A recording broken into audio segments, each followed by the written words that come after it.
வணக்கம். Cine cine mini mini அக்ரகாலத்தில் கழுதை இப்படி ஒரு தமிழ் படம் வந்திருக்குன்றது உங்களுக்கு தெரியுமா? தமிழ் படம் வந்தது மட்டும் கிடையாதுங்க. இந்த படம் சிறந்த தமிழ் படத்திற்கான ஜனாதிபதியின் விருதை பெற்றிருக்கிறது, நேஷனல் அவார்டு. இந்த திரைப்படம் 1977ஆம் ஆண்டு திரைக்கு வந்தது. இந்த படத்தினுடைய இயக்குனர் ஜான் ஆப்ரஹாம். அவர் ஒரு மலையாளி. அதுக்கு முன்னாடி வித்தியார்த்திகளே இதிலே அப்படின்ற பேரில் ஒரு மலையாள படத்தை டைரக்ட் பண்ணியிருக்கார். அதுக்கு அடுத்து அவர் டைரக்ட் பண்ண படம் தான் அக்ரஹாரத்தில் கழுதை. இந்த திரைப்படத்திற்கு திரைக்கதை உரையாடலை எழுதியவர் பிரபல எழுத்தாளரான வெங்கட் சாமிநாதன்.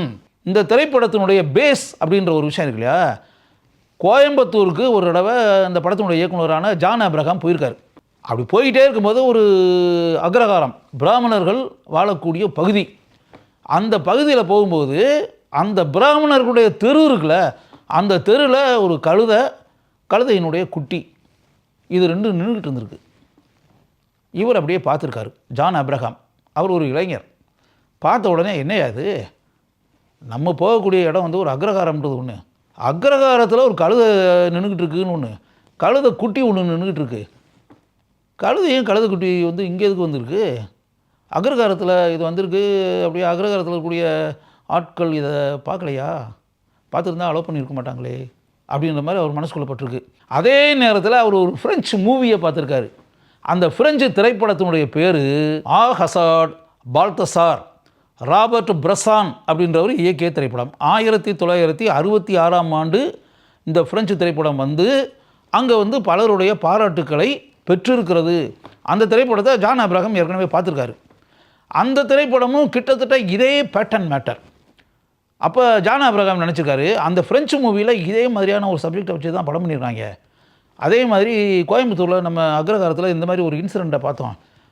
இந்த ரெண்டையும் பேஸாக வச்சுக்கிட்டு நம்ம ஒரு படத்தை பண்ணால் என்ன அப்படின்ற மாதிரி மனசுக்குள்ளே நினச்சி அதை எழுத்தாளரான வெங்கட் சாமிநாதன்கிட்ட இவர் சொல்கிறார். வெங்கட் சாமிநாதனும் இது பண்ணலாமே, நானே திரைக்கதை உரையாடல் எழுதுகிறேன், நம்ம இந்த ப்ராஜெக்டை பண்ணுவோம் அப்படின்னு சொல்லிட்டு அவர் சொன்ன பிறகு ஆரம்பித்த திரைப்படம்தான் அக்ரஹாரத்தில் கழுதை. அந்த திரைப்படத்தினுடைய கதாநாயகனாக நடித்தவர் பிரபல திரைப்பட இசையமைப்பாளராக இருந்த எம்பி சீனிவாசன். அவர் தான் அந்த திரைப்படத்தில் பிரதான கதாபாத்திரத்தில் நடித்தார்.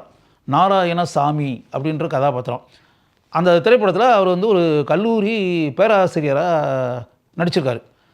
அந்த பேராசிரியராக நடித்தவர் ஒரு நாள் அப்படியே ரோட்டில் நடந்து போய் அப்படின்னு வரும்போது அவர் ஒரு டாங்கி கழுதை இருக்குல்ல, கழுதை இறந்துருச்சு. அந்த கழுதை இறந்து போன பிறகு அந்த கழுதை குட்டி இருக்குல்ல, அந்த குட்டி கழுதையை இவர் பார்க்குறாரு, கன்று. அதை பார்த்த உடனே அந்த கல்லூரி பேராசிரியராக வரக்கூடிய அந்த கதாபாத்திரம் இருக்குல்ல, நாராயணசாமி கதாபாத்திரத்தில் எம்பி சீனிவாசன், அதை பார்த்த உடனே அவர் அப்படியே இறக்கப்பட்டு அந்த கழுதை குட்டியை தன்னுடைய வீட்டுக்கு கூட்டு வந்துடுறாரு. வந்துட்டு ஒரு அன்பு பாசத்தை செலுத்தி அந்த கழுதை குட்டியை வளர்க்குறாரு. கல்லூரி பிரின்ஸ்பாலையும் அவரை கூட்டு வான் பண்ணிடுறாரு.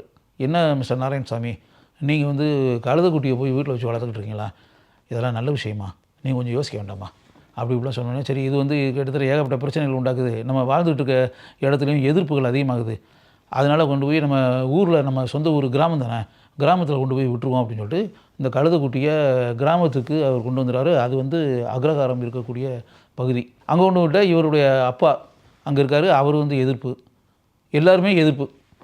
அதை வீட்டில் கொண்டு விடுறதுக்கு அப்படின்னு வரும்போது வீட்டில் கொண்டு விட்டுறாரு. விட்ட பிறகு அங்கே ஒரு பணிப்பெண் அந்த பெண்ணுக்கிட்ட மட்டும் சொல்லிவிட்டு, நீ எப்படியாவது இதை பார்த்துக்கோ, உனக்கு என்ன சம்பளம் இருக்கோ அதை நான் தர்றேன், நீ தான் பத்திரமா இதை பார்த்துக்கிறணும் அப்படின்ற மாதிரி சொல்லி அந்த கழுதை குட்டியை அங்கே வீட்டில் விட்டுறாரு. விட்ட பிறகு அங்கே பல எதிர்ப்புகள், பல பிரச்சனைகள். ஒரு ஸ்டேஜில் என்ன ஆகுதுன்னா, அந்த ஊர் ஆட்கள் அந்த கழுதை குட்டியை கிட்டத்தட்ட அடித்து கொன்னுடுறாங்க. அடித்து கொன்று அப்படின்ற மாதிரி ஆகி அதுக்கு பிறகு அந்த ஊரில் பல சம்பவங்கள் நடக்குது. அந்த பல சம்பவங்கள் அது நல்ல சம்பவங்கள் நடக்குது. அப்படிலாம் நடக்கக்கூடிய ஒரு நிலையில் வரும்போது அந்த இறந்த கழுதை குட்டி இருக்குல்ல, அதனுடைய அந்த மகிமை, அதனுடைய சக்தி, அதனுடைய பவர்னால தான் இதெல்லாம் நடக்குது அப்படின்ற மாதிரி அந்த ஊரில் ஒரு எண்ணம் கிரியேட் ஆகி அப்படின்னு வரும்போது அதுக்கு பிறகு அதுக்கு ஒரு கல்லறை மாதிரி ஏதாவது உருவாக்கி அப்படின்ற ஒரு காரியத்தை செய்யக்கூடாதா அப்படின்போது ஏற்கனவே இறந்த அந்த கழுதையினுடைய ஸ்கல் மண்டை ஓடு இருக்குல்ல, அதை அப்படியே எடுத்துகிட்டு வந்து ஒரு இடத்துல வச்சு அதை வந்து நல்ல முறையில் சடங்குகளோடு அதை புதப்போன்ற டைப்பில் அதை வந்து அதை நெருப்பு வச்சு எரித்து அப்படி இப்படி கிளைமேக்ஸ் அந்த பேட்டர்னில் வரும்போது அந்த நெருப்பு பற்றி எரிந்து அந்த ஊருக்கு எப்படிப்பட்ட சேதம் உண்டாகிறது அப்படின்ற பேட்டர்னில் கொண்டு வந்து கடைசியில் அந்த படத்திலேயே உயிருடன் இருக்கக்கூடிய கதாபாத்திரங்களே 2 பேர் தான். நாராயணசாமி அப்படின்ற பேரில் வரக்கூடிய இந்த கல்லூரி பேராசிரியரும் அந்த பணிப்பெண், அவங்க 2 பேரும் மட்டும்தான். பாக்கி எல்லாமே நெருப்பிற்கு பலியாகி இறந்து விடுகிறார்கள். இந்த பேட்டர்னில் ஒரு படம் முழுக்க முழுக்க கழுதை குட்டியை மையமாக வைத்து எடுக்கப்பட்ட திரைப்படம். இந்த மாறுபட்ட திரைப்படத்திற்கு ஒளிப்பதிவாளராக பணியாற்றியவர் ராமச்சந்திர பாபு. அவர் எனக்கு நல்ல பழக்கம். நான் பியர்ஓ பண்ண ஒரு படத்துக்கு அவர் ஒளிப்பதிவாளராக பணியாற்றினார். அப்போ ஷூட்டிங் ஸ்பாட்டில் இந்த படத்தை பற்றி அவர்கிட்ட நான் கேட்டேன். அக்ரகாரத்தில் கழுதை திரைப்படத்தை பற்றி கேட்டேன். அதில் வந்து நீங்கள் தான் ஒர்க் பண்ணியிருக்கீங்க அப்படின்ற அந்த தகவல் எனக்கு தெரிஞ்சு, உண்மையாகவே எப்படிப்பட்ட ஒரு மாறுபட்ட திரைப்படத்தில் நீங்கள் வந்து கேமராமேனாக ஒர்க் பண்ணியிருக்கீங்க அப்படின்றத நினைக்கும் போது எனக்கு ரொம்ப சந்தோஷமாக இருக்குது அப்படின்னு சொல்லும்போது, அவர் வந்து அந்த படத்தை பற்றியும் அந்த படத்தினுடைய இயக்குனர் ஜான் ஆப்ரஹாமை பற்றியும் ரொம்ப பெருமையாக என்கிட்ட சொன்னார். இந்த திரைப்படத்தினுடைய படப்பிடிப்பு லயோலா காலேஜில் நடந்திருக்கு.